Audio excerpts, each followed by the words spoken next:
Moving to the Philippines can feel like diving headfirst into a vibrant, chaotic, and utterly enchanting world.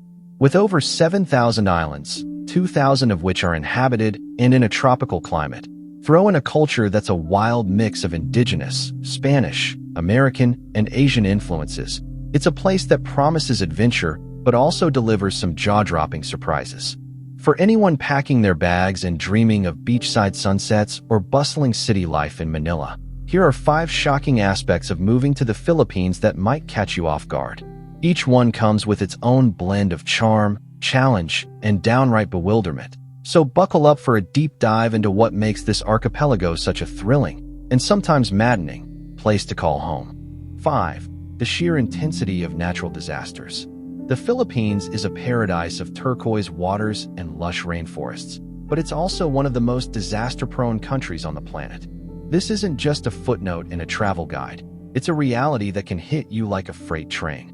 The country sits on the Pacific Ring of Fire, a hotspot for earthquakes and volcanic activity, and it's smack in the middle of the typhoon belt, facing up to 20 typhoons annually, with 5 or 6 often classified as severe. If you're coming from a place where extreme weather means a snowstorm or a heat wave, the scale and frequency of natural disasters here will leave your jaw on the floor. Imagine settling into your new home in Metro Manila or a coastal upscale town like Cebu, only to learn that a super typhoon is barreling toward you with winds strong enough to rip roofs off houses. Typhoon season, roughly from June to November, brings heavy rains, flooding, and landslides that can disrupt everything from power to transportation. In 2013, Typhoon Haiyan, known locally as Yolanda, devastated the central Philippines, killing over 6,000 people and leveling entire communities. Even less catastrophic storms can flood streets, knock out electricity for days, and turn daily life into a survival exercise. For expats, the shock comes not just from the storms, but from how normalized they are.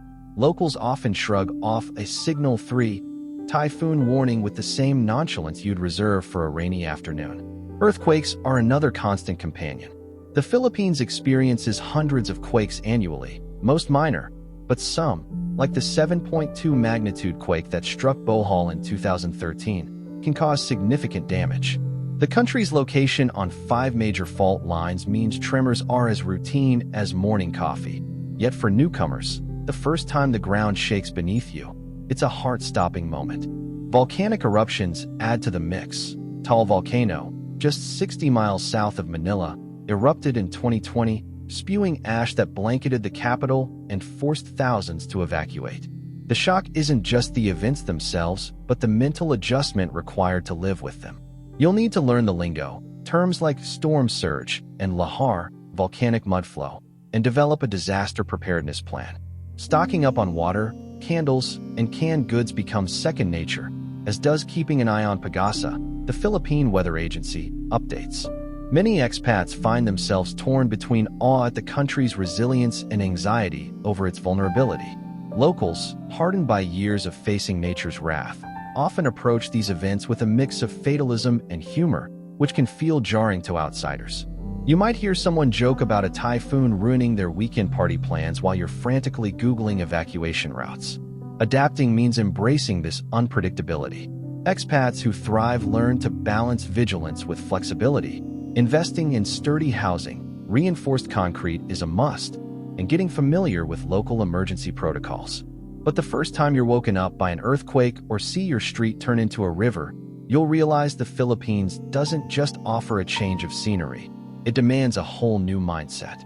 4. The chaos of Filipino time and bureaucracy. If you're used to punctuality and efficiency, the Philippines will hit you with a cultural sledgehammer known as Filipino time. This relaxed approach to schedules can be one of the most disorienting shocks for newcomers. Meetings, events, and even casual hangouts often start 30 minutes to an hour late, and no one seems particularly bothered. The term traces back to Spanish colonial days when tardiness was a status symbol, and today, it's woven into the social fabric, especially for informal gatherings. For expats from clock-obsessed cultures, this can feel like stepping into a parallel universe where time is more suggestion than rule. Picture this. You've arranged a 10 a.m. meeting with a local contractor to discuss renovations for your new condo in Makati. You arrive early, coffee in hand, only to wait an hour before they stroll in, unfazed, with a smile and a vague apology. At first, it's maddening. You might try to enforce strict timelines, but you'll quickly learn that pushing against Filipino time is like swimming upstream in a monsoon. The shock deepens when you realize this laid-back attitude extends beyond social interactions to bureaucratic processes, which are often glacial and labyrinthine. Dealing with government offices, visas, or permits can test the patience of a saint. The Philippines ranks low on ease of doing business indices, and expats frequently report frustration with the red tape. Applying for a long-stay visa, like the Special Resident Retirees Visa (SRRV), involves stacks of paperwork, multiple office visits, and unexplained delays. One expat on a forum described spending 3 months chasing a work permit because a single document was under review, with no clear timeline. Corruption doesn't help. While not as overt as some claim, under-the-table payments to expedite processes are an open secret in some circles, though engaging in this risks legal trouble. The shock lies in how this inefficiency clashes with the warmth and hospitality of Filipinos. You'll be greeted with smiles and kindness at every turn, yet the same person who invites you to their family barbecue might keep you waiting weeks for a simple signature. Learning to navigate this requires a shift in perspective. Expats who succeed adopt a blend of patience and persistence, building relationships with locals who can guide them through the bureaucratic maze.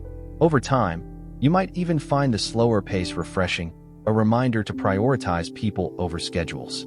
But in those early days, when you're stuck in a government office clutching a number stub like it's a lifeline, you'll feel the full weight of this cultural shock. 3. The stark contrast of poverty and wealth. The Philippines is a land of extremes, and nowhere is this more evident than in its economic disparity. Moving here, you'll be struck by the jarring contrast between glittering skyscrapers and sprawling slums, often within the same city block. Metro Manila, home to over 12 million people, epitomizes this divide. In areas like Bonifacio Global City or Makati, you'll find luxury condos, high-end malls, and expat-friendly cafes where a latte costs more than a day's wage for many Filipinos. A few miles away, in places like Tonda, families live in makeshift homes amid poverty that's hard to fathom if you're coming from a developed nation. The shock hits hardest when you realize how pervasive poverty is. The Philippines ranks 113th on the Human Development Index, and while its economy is growing, wealth distribution remains wildly unequal. Over 10% of the population lives below the international poverty line, and in urban centers like Manila, homeless children begging at traffic lights are a common sight. For expats, this can be emotionally overwhelming, especially if you're used to more egalitarian societies. One American expat on Reddit described feeling guilty every time I ate out, after passing families scavenging for food nearby. Yet, the low cost of living, one of the Philippines' biggest draws for expats, exists because of this economic reality. A one-bedroom apartment in Manila might cost $150 to $500 a month, compared to $1,700 in the US, and groceries like rice and local produce are dirt cheap. Expats often live far more comfortably than locals, which can create an uncomfortable dynamic. You might hire a housekeeper or driver for a fraction of what you'd pay elsewhere, only to grapple with the ethical weight of their low wages. Some expats embrace the chance to make a difference, paying above market rates or supporting local charities, but others struggle with the constant visibility of hardship. The wealth side of the equation is equally shocking in its own way. The Philippines has a small but flashy elite, and their lifestyle, private islands, designer boutiques, supercars, feels like something out of a movie. Social media amplifies this, with influencers flaunting lavish vacations in Palawan while most Filipinos scrape by.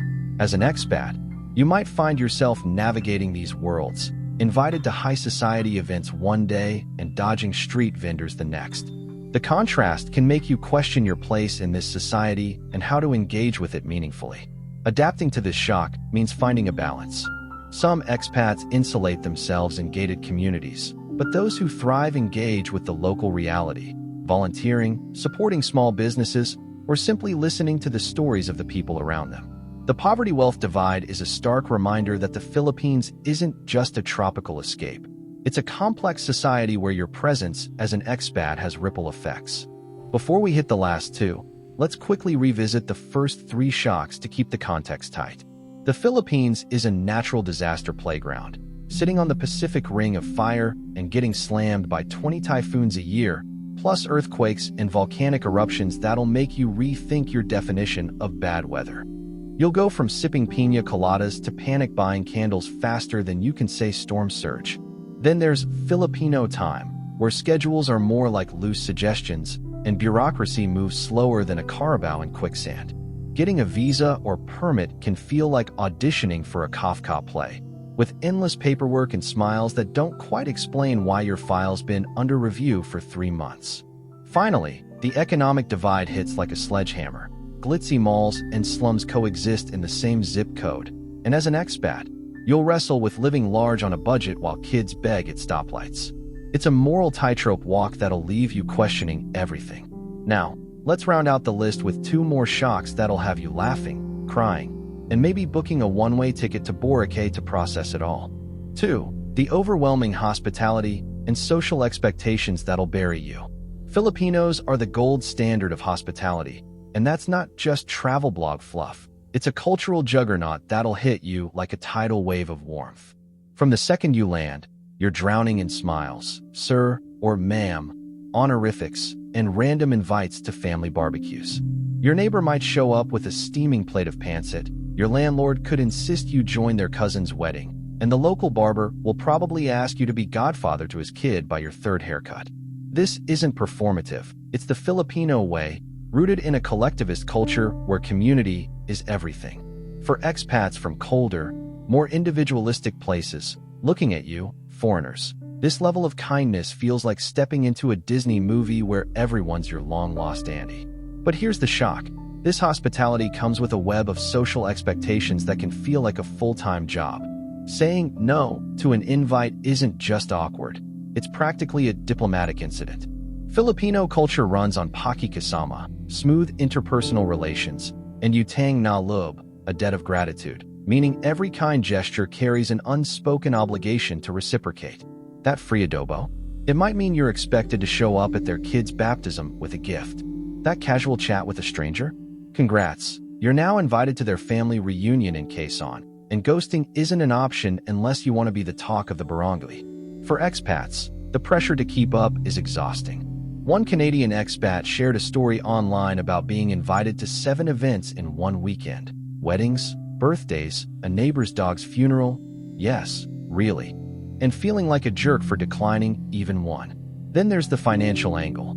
As an expat, you're often seen as the rich foreigner, so there's an expectation to chip in generously, whether it's for a community fiesta or a family member's medical bills.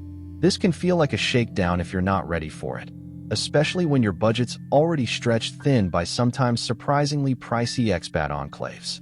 The shock deepens when you realize how deeply personal boundaries differ. Filipinos are nosy in the best way. Your age, salary, love life, and why you're still single at 55 are all fair game for casual conversation. A cashier might ask if you're married while scanning your groceries, and your Grab driver could grill you about your life story before you hit the first red light. Coming from a culture where small talk stays surface level, this feels like an interrogation, but it's just genuine curiosity. You'll need to develop a thick skin and a knack for deflecting without offending. Adapting to this shock is a balancing act. You'll want to soak up the warmth. Filipinos' generosity is a gift that'll make your heart grow 3 sizes, but you'll also need to set boundaries without burning bridges. Learn to say maybe next time, with a smile, budget for unexpected social costs, and lean into the chaos of community life. The first time you're dragged to a video night and handed the mic for a duet of Total Eclipse of the Heart, you'll realize this isn't just a culture shock. It's a full-on lifestyle overhaul. 1. The infrastructure roller coaster. Good luck getting anywhere. The Philippines' infrastructure is a shock that'll make you laugh, cry, and pray for teleportation. If you're coming from a place with smooth highways, reliable trains, or power grids that don't flicker like a strobe light, the Philippines will feel like a dystopian obstacle course. Metro Manila, with its 12 million people crammed into a space the size of a postage stamp, is the epicenter of this chaos. Traffic here isn't just bad, it's a soul-crushing, existential crisis. A 10-mile commute can take 2 hours, and that's on a good day. The city's roads are a free-for-all of jeepneys, tricycles, luxury SUVs, and pedestrians weaving through like they've got a death wish. Public transport is a mixed bag. Jeepneys, colorful, open-air buses born from World War II Jeeps, are cheap and iconic but packed to the gills and confusing for newcomers. Good luck deciphering the handwritten route signs. The MRT and LRT trains are affordable but so overcrowded you'll feel like a sardine in a can, and breakdowns are as common as sunrise. Taxis and ride-hailing apps like Grab are lifesavers, but drivers might haggle fares or take scenic routes to pad the meter. Outside urban areas, infrastructure gets even wilder. Rural roads can turn into mud pits during the rainy season, and inter-island travel often means sketchy ferries or puddle jumper planes that make you question your life choices. Power outages or brownouts are another kick in the teeth. The Philippines' energy grid is stretched thin, and in some provinces, rolling blackouts are a fact of life.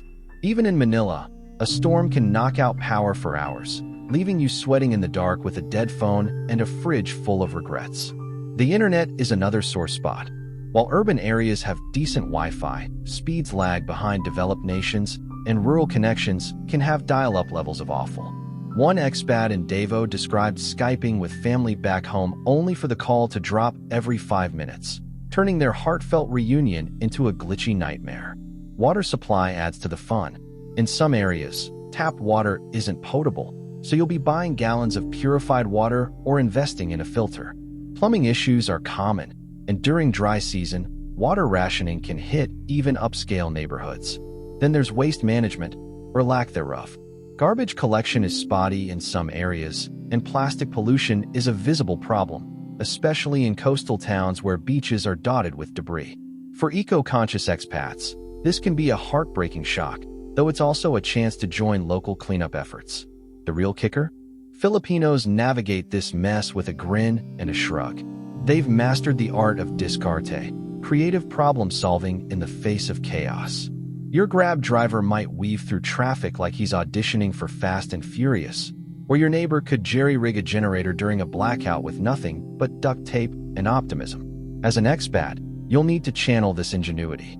Invest in a power bank, memorize Grab's surge pricing patterns, and make peace with the fact that on time is a relative concept. The infrastructure shock isn't just about surviving. It's about embracing the absurdity and finding humor in the grind. Wrapping it up, thriving amid the shocks. Moving to the Philippines is like signing up for a reality show where every episode throws a new curveball. The natural disasters will keep you on edge, teaching you to respect Mother Nature's raw power while marveling at Filipino resilience. Filipino time and bureaucracy will test your patience, forcing you to slow down and lean into relationships over rigid schedules. The poverty-wealth divide will challenge your worldview, pushing you to engage thoughtfully with a society of stark contrasts. The hospitality will warm your soul, but demand you step up socially in ways you never expected. And the infrastructure? It'll make you a master of improvisation, laughing through the chaos of traffic jams and brownouts. Each shock is a crash course in adaptation. The expats who thrive don't just survive these challenges, they embrace them, finding joy in the messiness.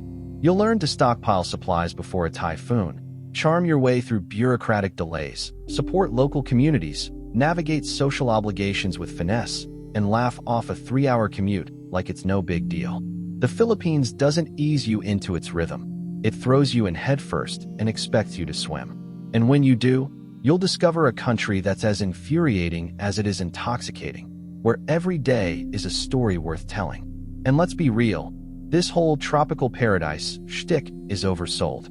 People move to the Philippines thinking it's all coconuts and sunsets, but surprise, it's also sweat stains, stray dogs, and a rooster crowing at 3 a.m. like it's auditioning for American Idol. The West's obsessed with romanticizing developing nations, like there's some eat, pray, love fantasy where you find yourself on a beach.